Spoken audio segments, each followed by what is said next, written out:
Hello, everybody. Today I'm joined by Brian Emerson, and we're here to talk to you a little bit about our reopening plans for the summer. As you heard last week at the General College meeting, we are now entering into a phased reopening of the Villa Maria College campus.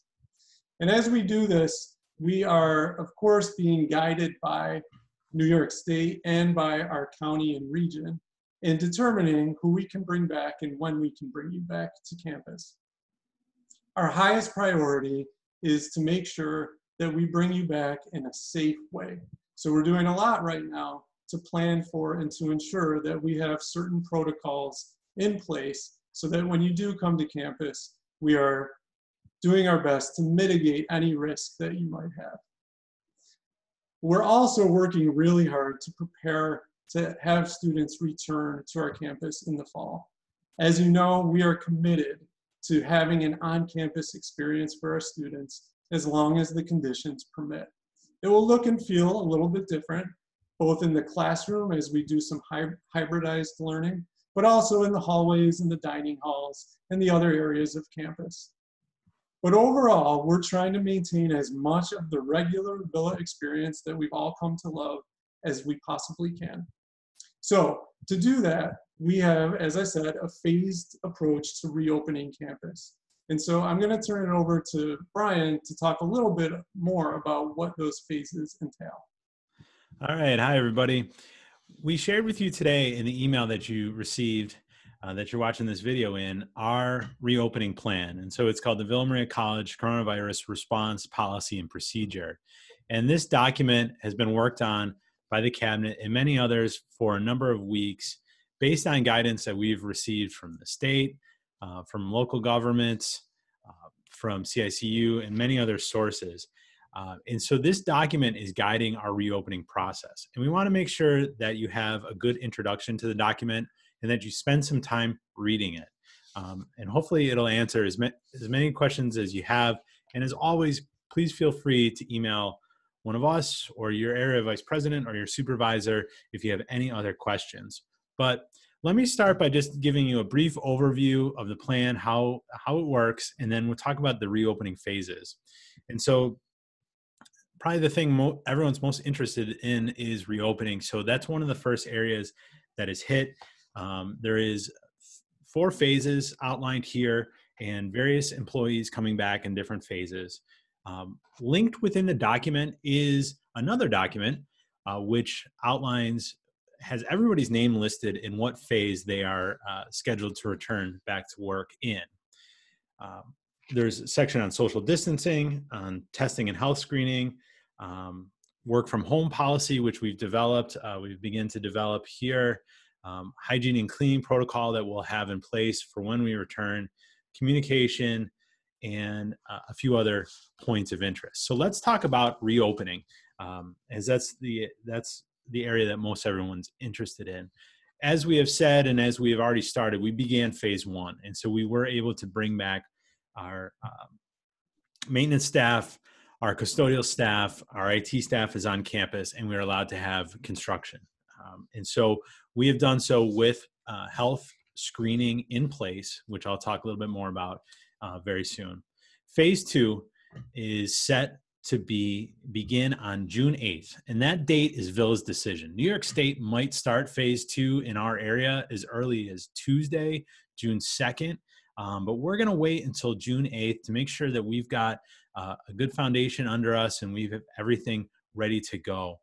And in all of these phases, what we would like to do is keep the number of employees on campus to as low as possible, frankly. And those who are able to work at home will continue to do so.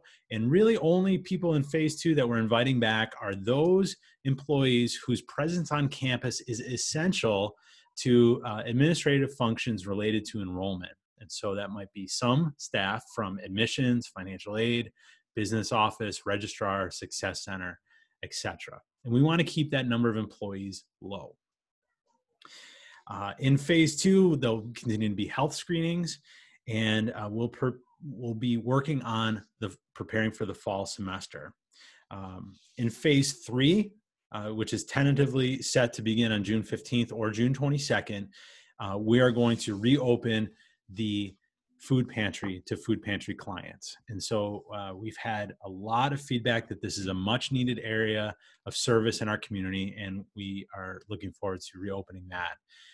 And those clients are going to enter and use the pantry under social distancing protocol, and they will not be actually entering the building during this period. Phase 4 is when we hope to invite most of our employees back to campus. And again, working on staggering shifts or continuing some work from home in this period so that we can have a lower number of people on campus. But the date we're looking at for that is August 1st. And we would open that up to the full faculty and staff. And we would also allow at that point students to come back to campus if they needed to get something ready for the fall or get something out of their locker that they left from this spring semester. Dr. G, before I go into things like social distancing and health screening, things like that, do you want to say anything about these phases? Yeah, I just want to stress that when you look at the list that has the employee names and the phases, it doesn't necessarily mean just because you might be listed under phase 2, don't interpret that to mean that 4 or 5 days a week now you are going to be back full-time on campus. You're going to be working with your supervisor and with your vice president to determine what your actual needs are, because as Brian said, our preference is to try to keep you off campus as much as possible over the summer. Thanks. On page 4 starts a section on social distancing, and this is going to be really key for our return. We are going to ask that everyone wear a face mask while they're on campus, and that employees should practice social distancing and keep 6 feet apart. If the office is a shared office, we'll ask that employees continue to wear masks, and we will be putting up barriers in certain areas that are public facing. We are going to keep capacity limited throughout the entire campus and into the fall semester, and we're going to do a lot of work with the faculty to determine that exact capacity and how that will affect scheduling and classes and labs and large gatherings, etc. And we're going to have lots of social distancing signs and helpers and stickers on the floor and stanchions up to hold lines in place. And hopefully we can do it in a way that is respectful and dignifying to everyone. But we are going to ask everyone to wear a mask to work, and unless they're in their own office alone, at which point you could take it off. So we are, like we've said many times, the fall semester is scheduled to start, as scheduled on August 31st. We are going to have a health screening procedure in place. And so we've begun this already, and through the early phases this summer, 2 and 3 and into 4, we are going to have a single point of entry for employees, and all employees will be asked to perform a simple health screening, a questionnaire with some questions related to having COVID symptoms in the last 14 days, a positive test within the last 14 days, or close contact with somebody who's tested positive. And we are also doing a temperature check. So we have a touchless forehead thermometer that we're using. And so during these phases, we'll ask that all employees check in at the front desk of the main building to perform the health screening. And we will do this respectfully and as confidentially as possible. But if you are sick, we ask that you do not come to campus and contact your supervisor to discuss that. So the health screening is in place, and we'll see how this evolves over time. And we are anticipating the health screening to continue into the fall through all 4 phases, and then into the fall opening. But the reality is it's going to be complicated. It's going to be interesting to do once we've got hundreds of people trying to get in the door at similar times. We'll have screening locations at each building, but we're going to give this a shot and do our best to make sure that we are maintaining a safe and healthy campus environment. Again, things might change as guidance evolves and as the situation evolves. Dr. G, anything you want to say about screening employees? I know that this is an issue that a lot of people have been thinking about and wondering about and asking about across our nation as we begin to reopen.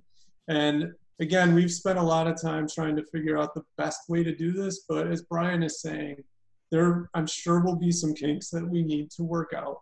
And the nice thing is we have the summer to gradually bring everyone back to work out the kinks so that once the students return and we all need to be on campus more frequently, we'll really have this hopefully to be a well-oiled machine and be ready for the fall. Excellent. And so we will also screen any guests that come on campus this summer, which will be extremely limited. And students are not part of phases 2 and 3 at this point. So we are not welcoming students back yet at this point. So those things will be in place and they're going to be tested out this summer and should be helpful. One last area that I did want to highlight for everyone is some of our thoughts about hygiene and cleaning going into the fall semester. And as we return here, we are going to increase the number of places where hand sanitizer is available. We are planning to upgrade our restrooms across campus to touchless features, so touchless sinks and toilets, etc., and upgrading our soap and our light switches and everything to try to make the restroom experience a little bit more hygienic for everyone and keep those clean. We are planning on increasing our cleaning shifts so that we have multiple shifts through the day. We've also purchased a number of new disinfecting products. We have all the cleaners and chemicals that we need to disinfect appropriately, but we have invested in some new machines that can spray and can disinfect like a classroom or a lab quickly. And that will be happening throughout the day in various locations. So we are focused on trying to make sure that we've got a clean building for everyone to enjoy. And we'll be looking at things like, giving employees, some disinfecting wipes for their own office use and for, maybe keeping those around labs, etc. It's a monumental task to think about how we're going to keep all these rooms disinfected, especially with all of the switchover times that happen as they do throughout the day. But we're going to do our best and we're going to adapt as we go along and as we learn more. But we are working on these things to keep all of our employees and our students as safe as possible. So we do invite all of you to make sure you read this plan carefully, ask some questions, and this will evolve throughout the summer as we prepare to welcome students back this fall. And I'm sure we'll learn more and I'm sure we'll make some changes, but right now, the plan that we've shared with you today is good guidance, and we hope all of you take it into account and ask us questions that you have about it. And I just want to thank all of you. I want to thank Brian for all the work he's done and a number of you have done to get this plan together. And like I said the other day, we have to act with urgency right now. There's a lot to do this summer to reopen in the way that we want to. So we have to act with urgency, but urgency means that we are calm, we're clear-headed, and we're working together to get this done. And we have faced a lot of challenges at Villa. This is another challenge, and I'm very, very confident in our ability to unify and to succeed in this endeavor so that, again, the fall starts and we are ready to go. Thanks, everyone. Thank you.